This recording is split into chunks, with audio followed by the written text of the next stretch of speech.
the quiet gym and a curious find. The day's last light, a weary, thin sliver, stretched across the polished gym floor, casting long, distorted shadows that danced with motes of dust.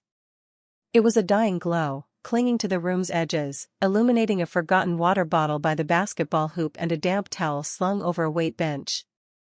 The usual din of bouncing balls and shouting voices had vanished, replaced by a profound, almost sacred quiet. Leo slipped through the side door, the worn rubber of his sneakers barely whispering against the floor. His history textbook, a familiar comfort, was clutched to his chest like a shield, its weight a counterpoint to the anxiety thrumming within him.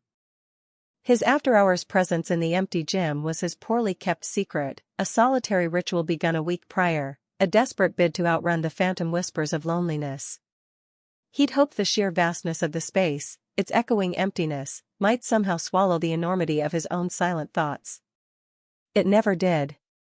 He drifted past formidable rows of weight machines, each a metallic testament to strength he lacked. His gaze snagged on the framed poster near the entrance, a blurry shot of the school's championship basketball team, all triumphant grins and raised fists. Beneath it, in bold block letters, Mr. Harrison's perpetually enthusiastic motto, "Teamwork makes the dream work." The words, usually delivered with a window-rattling boom, felt hollow now, a cruel irony in the vast, still room. Leo snorted softly, the sound instantly absorbed by the thick quiet. Teamwork. He always felt like he was dreaming alone, a solo expedition into a wilderness of his own making. Every group project, every shared laugh in the hallway, felt like a window he peered through, never quite stepping across the threshold. His eyes, accustomed to quiet observation, scanned the room, noticing small details others overlooked, the scuff mark near the punching bag, the faint, lingering scent of liniment and sweat. Then, his gaze landed on the dumbbell rack. A precise alignment of gleaming weights, from dainty pink to colossal black monoliths that seemed to defy gravity. One, a modest 5-pounder, was slightly askew, its handle angled an inch or two from its rightful spot, disrupting the perfect symmetry. A tiny detail easily missed, yet to Leo's meticulous eye, a glaring imperfection. Without conscious thought, driven by an instinct to restore order, he took a step closer. The air around the rack felt heavier, almost charged. He reached out, fingers brushing cool, smooth metal. He gave it a gentle push. The dumbbell slid effortlessly back into its designated notch, settling with a soft, almost inaudible click. And then it happened. From the wall directly behind the rack, a tiny, almost imperceptible light flickered. Not a glare, not a reflection from the dying sun. It was an internal luminescence, a pinpoint of soft, pearlescent glow that pulsed once, twice, then settled into a steady, faint hum. No bigger than a pinprick, barely visible in the dimming light, yet it radiated an otherworldly quality that caught Leo's breath. His imagination, usually a wild, untamed beast, suddenly coalesced into a single, astounding thought: something impossible was unfolding. The light, impossibly small, seemed to beckon, promising something beyond the quiet hum of the empty gym. It was a secret, shimmering and delicate, and for the first time in a long time, Leo felt a thrill that had nothing to do with loneliness and everything to do with discovery. The whispering light awakens. Leo's attention, snared by an unseen force, locked onto the shimmering anomaly. It pulsed softly, a beacon against the gym's encroaching twilight. His usual shield of shyness, a familiar weight, began to dissipate, replaced by an unfamiliar surge of intrigue. Every instinct screamed caution, yet a deeper, inchoate yearning for something beyond the mundane pulled him forward. He advanced tentatively, his worn sneakers emitting soft protests on the polished floor. The air around the light felt distinct, dense, almost sentient, carrying a scent like ozone mingling with the promise of rain. He extended a quivering hand, fingers splayed. The light, as if acknowledging his intention, intensified, its flickering dance gaining definition. It wasn't hot, not precisely, but a profound warmth radiated from it, a comforting heat that permeated his skin, dispelling the evening's lingering coolness. The instant his fingertips grazed the ethereal glow, a faint, almost imperceptible hum resonated, so subtle he questioned its reality. It felt like touching spun starlight, simultaneously delicate and immensely potent. The humming, however, refused to remain a whisper. It steadily amplified, like a tuning fork struck within the gym's core. It vibrated in Leo's chest, a deep, resonant thrum that filled the silence, pushing back against the encroaching darkness. The light, in turn, mirrored the sound's escalation. Its gentle flickering transformed into rhythmic pulses, each beat sending ripples of luminescence outward, painting the dull gray walls in fleeting washes of gold and sapphire. Leo, entranced, found he couldn't retract his hand. The warmth deepened, not searing, but a profound, embracing heat that felt deeply personal, as if it recognized him. Then, from the periphery of his vision, a new luminescence materialized. His discarded water bottle, innocently resting on the floor beside the bench, began to emit an internal glow. First, a faint azure shimmer beneath its cap, then rapidly spreading, until the entire plastic container pulsed with a vibrant, cerulean light, bright enough to cast dancing reflections on the nearby floor. Leo gasped, recoiling from the main light as if scorched, though no heat remained on his fingers. His gaze darted from the primary light to the glowing bottle, a disbelieving smile threatening to break through his shock. But the phenomenon wasn't over. The hum reached a crescendo, a deep, pervasive chord that vibrated through the very floorboards. The main light flared, a brilliant beacon. And then, impossibly, the faded gray towel draped across the bench began to stir. It lifted, slowly at first, its corners rising with an almost reluctant grace. Then, with a gentle undulation, it unfurled, floating upward as if caught on an unseen current. It hung suspended in the air, a meter above the bench, rotating slowly, its threads shimmering with an inner glow, a soft, pearlescent white. Leo stared, mouth agape, his heart thrumming against his ribs. This wasn't just a flicker, this was something tangible, something magical, unfolding right here, in his ordinary gym. The world, he realized, had suddenly expanded far beyond his wildest imaginings. A gentle voice and a kind heart. Leo gasped, a small, involuntary sound that seemed to echo in the sudden quiet of the gym. He stumbled back a step, his hand flying to his mouth. The towel, which had been draped listlessly over the bench, now floated with an airy grace, unfurling like a banner caught on an invisible breeze. Tiny droplets of water, shaken from its fibers, caught the fading light from the high windows, each one winking out of existence as quickly as it appeared. But it was the water bottle that truly held him mesmerized.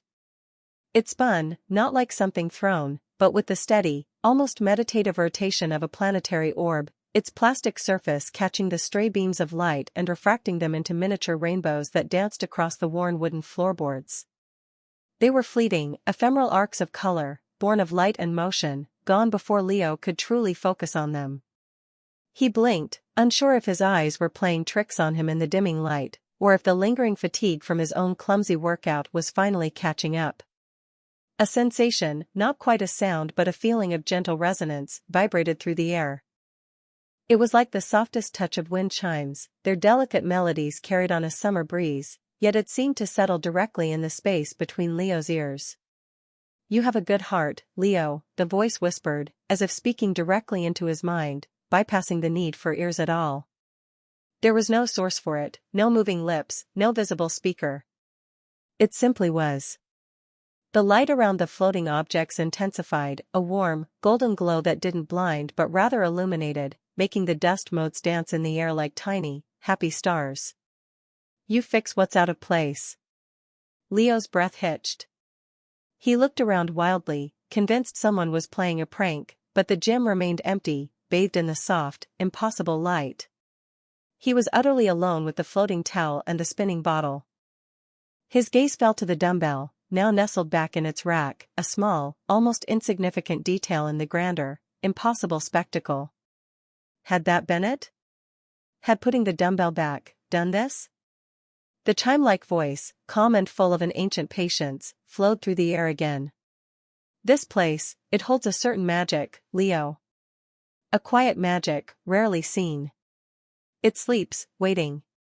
It stirs only when someone shows a genuine act of kindness, a moment of care, a simple gesture of putting something right, not for reward, but because it feels fitting. The golden glow pulsed gently, mirroring the subtle rhythm of the voice. Like putting the dumbbell back where it belonged. It's a small thing, isn't it? Almost an afterthought. But here, those small acts are the most powerful. The secret helper's mission. The gentle hum, almost imperceptible, resonated through the nearly empty gym.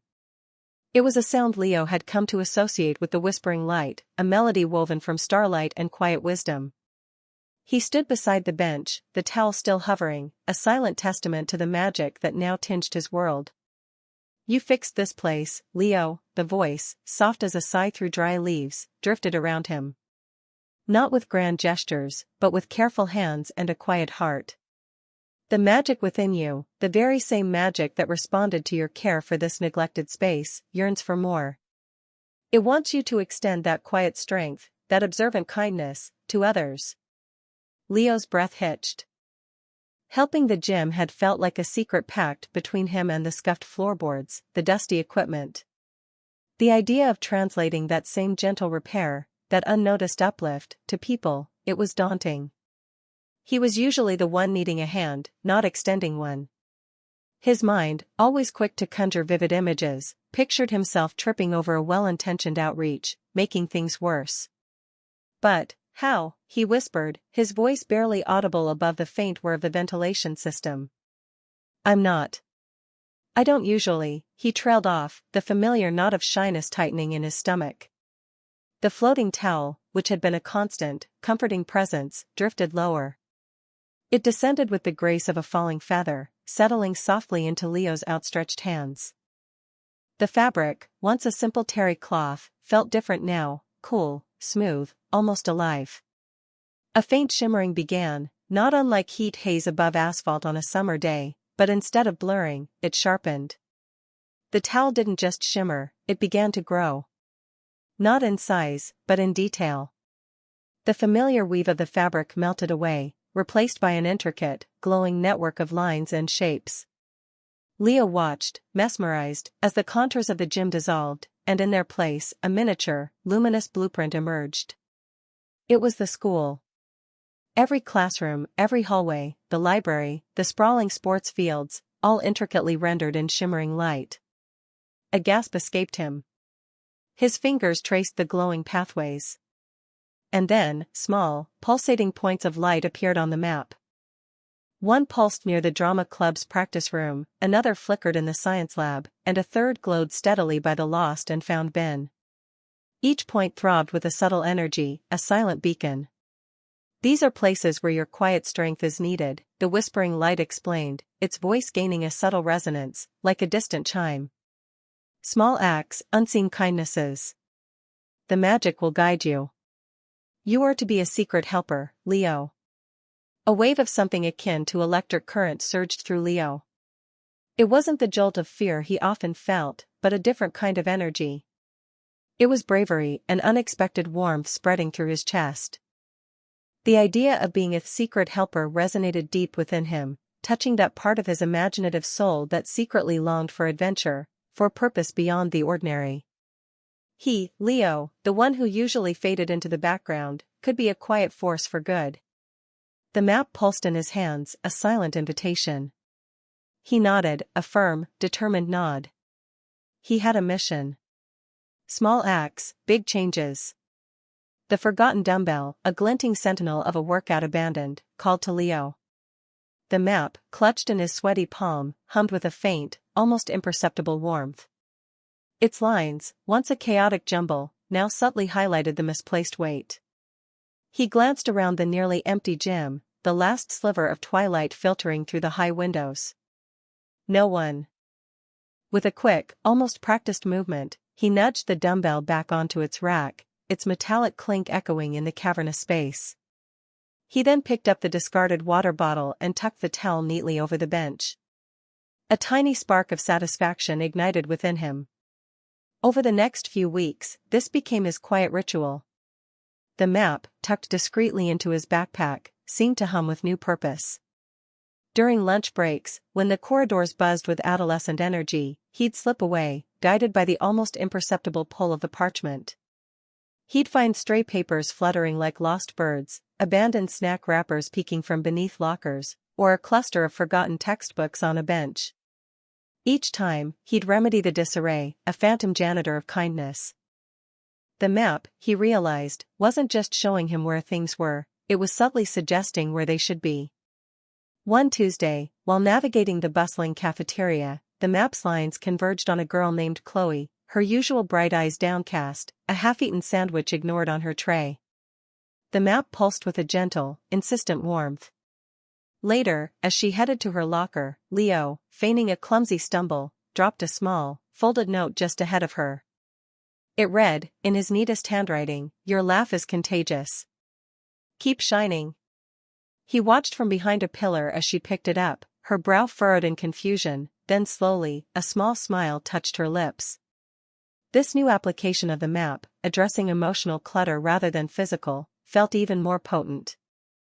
He left similar anonymous messages for a boy struggling with a math test, for a girl who'd missed a goal in soccer, for anyone whose aura, as the map seemed to subtly indicate, had dimmed. A quiet transformation began to ripple through the school. The common areas, once prone to a scattering of debris by day's end, now remained remarkably tidy. The hum of discontent that often permeated the hallways seemed to lessen, replaced by a subtle lift in spirits. More smiles blossomed, quicker to appear and linger longer. A general sense of ease, a quiet contentment, settled over the student body. Leo, a silent observer from the periphery, saw it all, the small acts of tidiness, the fleeting moments of shared joy, the softening of previously hardened expressions. Ms. Gable, perpetually juggling budgets and disciplinary reports, began to notice. At first, it was just a feeling, a vague sense of less friction in her day. She'd walk past the art room, expecting to find a splatter of paint on the floor, only to discover it miraculously clean. The usual afternoon rush of students reporting lost items or minor squabbles seemed to dwindle. She'd attributed it to a particularly calm week, then a calm month. "Is it just me," she mused aloud to herself one afternoon, surveying a spotless main corridor, "or has the school suddenly decided to become a beacon of order?" She couldn't pinpoint any specific initiative, no new policy, no extra staff. The changes were too subtle, too organic. Yet, they were undeniably there, a gentle current of positive change flowing beneath the surface. Leo, listening from around the corner, a faint smile playing on his lips, knew the secret. The map, tucked safely in his pocket, felt lighter, almost triumphant. A school transformed. The quiet confirmation. The familiar scent of rubber and stale sweat hung in the air as Leo pushed open the gym door. Dusk bled through the high windows, painting the scuffed wooden floor in shades of muted gray and fading gold. He wasn't here for a workout, not really. A different kind of pull, a silent magnet, drew him deeper into the cavernous space. His gaze drifted instinctively towards the far wall, the one adorned with faded championship banners and a perpetually peeling paint job, the very spot where the impossible had first shimmered into being. He walked past the deserted weight racks, the quiet clatter of his sneakers echoing in the stillness. A stray dumbbell, forgotten, lay on the floor near the bench press. He picked it up, a small act of tidiness, and returned it to its slot. His fingers traced the cold metal, a fleeting thought of muscles and exertion, but his mind was elsewhere, humming with anticipation. He reached the back wall, his heart a soft drum against his ribs. There was no conscious thought, no plan to invoke anything. Just a quiet, almost reverent presence. He simply stood there, a lanky silhouette against the fading light, breathing in the quietude. Then, it happened. Not with a flash or a dramatic surge, but with a gentle, undeniable luminescence. From the scarred plaster, a soft, pearlescent glow began to bloom. It wasn't bright enough to cast shadows, merely a warm, internal radiance, like moonlight filtered through silk. It pulsed, a slow, steady breath of light, expanding and contracting with a rhythm only he could perceive. The air around it seemed to hum, not with sound, but with a subtle vibration that settled deep within his bones. Leo felt a smile spread across his face, a private, profound acknowledgement. This wasn't a trick of the light, nor a figment of his imagination. This was the whispering light, back again, a quiet confirmation of what he already suspected. It was a silent thank you, a gentle nod to his small, secret acts of kindness. More than that, it was an affirmation. The magic was still here, still active, still connected to him. He hadn't just stumbled upon an anomaly, he was part of its quiet continuation. A profound sense of belonging settled over him, deeper than any team roster or social circle had ever offered. This old gym, with its chipped paint and worn equipment, was no longer just a place for exercise. It was a nexus, a silent stage for a quiet power. He had a role here, a purpose that hummed beneath the surface of his everyday life. He was a secret helper, an unseen hand, guided by this gentle, wise light. The world outside might rush and roar, but here, in the dimming light of the gym, Leo stood affirmed, his quiet strength radiating outwards, making things just a little bit better, one small act at a time. The glow held for a few more moments, a benevolent gaze, before slowly, imperceptibly, fading back into the ordinary wall, leaving only the lingering warmth of its presence. Leo's inner light. The faint scent of liniment and stale sweat still clung to the cool evening air of the gym, a ghost of the afternoon's exertions. Leo sat on the polished wooden floor, leaning against the cold, metallic upright of the bench press, a solitary figure amidst the neatly racked weights. One dumbbell, a rogue silver glint, lay skewed on the rack, catching his eye. It was like him, he thought, slightly out of place, but still part of the whole. He traced the scuffed pattern on the gym floor with his finger, a quiet hum resonating in his chest that had nothing to do with the distant traffic outside. It wasn't the fleeting, shimmering light he'd seen earlier, the one that danced on the edges of his vision and made his hands tingle. No, this was different. This was a steady, warm glow, emanating from deep within him. He realized, with a startling clarity that made him sit up straighter, that the true magic hadn't been an external force granted to him. It had simply amplified what was already there. His own quiet kindness, the empathy he felt for the smallest, most overlooked things, that was the real spark. He thought back to the hesitant smiles he'd offered, the way he'd instinctively helped Ms. Albright with the fallen art supplies, or shared his perfectly peeled orange with a new kid who'd forgotten his lunch. Before, those moments felt insignificant, swallowed by his shyness. Now, they felt like ripples in a pond, each one expanding, connecting him to the bigger world of Northwood Elementary. He wasn't just Leo, the quiet one anymore. He was Leo, the one who saw the little things, who offered a hand without being asked. He wasn't dreaming alone in the corners of the playground, he was part of the hum and thrum of the school, a vital thread in its vibrant tapestry. A small smile touched his lips. The light wasn't just in his hands, it was in his understanding. He felt stronger, not in muscle, but in spirit. The initial loneliness, a constant companion that had once shadowed him like a second skin, had begun to recede, replaced by a quiet sense of belonging. He had always admired the loud, boisterous teamwork he saw in games of dodgeball or group projects. He'd believed that was the only kind of strength. But now, sitting in the near-empty gym, he understood. His quiet power, the ability to observe, to listen, to offer a gentle presence, it was just as important. Perhaps even more so, for it was the kind that built connections, not just victories. The solitary water bottle on the floor beside the bench, forgotten by its owner, seemed to gleam in the dim light, a silent testament to the end of one journey, and the quiet, radiant beginning of another. A brighter future. Leo's backpack, usually a chaotic jumble of textbooks and forgotten snacks, now cradled a secret, the map. Its soft, internal luminosity, imperceptible to all but him, sent a comforting current through his spine as he navigated the school halls. He tacked a cheerful note to the music room bulletin board, praising yesterday's impromptu jazz session. Later, he'd subtly transformed the jumbled lost and found into neatly labeled boxes, a task usually left to a harried Ms. Gable. A stray crayon found its way back to the art room's communal bin, a forgotten lunchbox appeared discreetly on a teacher's desk, marked with a found sticker. Each small gesture rippled outwards.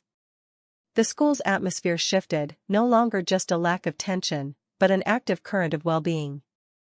Laughter, genuine and unrestrained, echoed more freely from classrooms. The frantic pre-bell rush softened into an organized, almost pleasant hum. Students held doors without prompting, shared pencils without grumbling, and even the cafeteria line moved with uncharacteristic patience. Leo, though still reserved, felt a new confidence blossom. The clumsy boy who once tripped over his own feet now glided through crowded corridors with an almost graceful purpose, his eyes scanning for opportunities, his heart buoyant with anticipation. Mr. Harrison, robust and booming as ever, noticed it too. That morning, an extra-large, still-warm coffee awaited him in the staff room, a small, handwritten tag attached, for the best history teacher.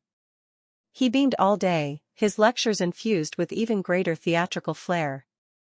"It's like the whole place got a polish, Gable?" he boomed across the faculty lounge, gesturing expansively with a half-eaten muffin. "Kids are actually listening. And that scuff mark near the lockers? Gone. Who's cleaning up around here?" Ms. Gable, perpetually juggling budgets and scheduling conflicts, merely grunted, but a faint, almost imperceptible smile played on her lips. Her desk, usually buried under paperwork, had been mysteriously tidied overnight. The perpetually jammed photocopier had been serviced, its hum now a smooth, efficient whir. She hadn't had to break up a single hallway squabble all week. She'd even found time to sip her tea, hot, for the first time in months. She didn't know who or what was behind it, but she wasn't complaining. She just hoped it lasted. For Leo, each dawn was no longer a reluctant awakening but a quiet thrill. He woke with purpose, a gentle buzz of excitement. The whispering light, unseen and unheard by others, was a constant, encouraging presence in his peripheral awareness, a subtle nudge towards the next forgotten item, the next silent sorrow. The gym, his sanctuary and the genesis of this quiet revolution, still held a special magic. He imagined it as a beating heart, sending out pulses of kindness that resonated through the school. He was the conductor, the hidden force, and the thought filled him with a quiet power he'd never known. He was making a difference, one quiet act at a time, ensuring the gym's magic, and his own, continued to shine.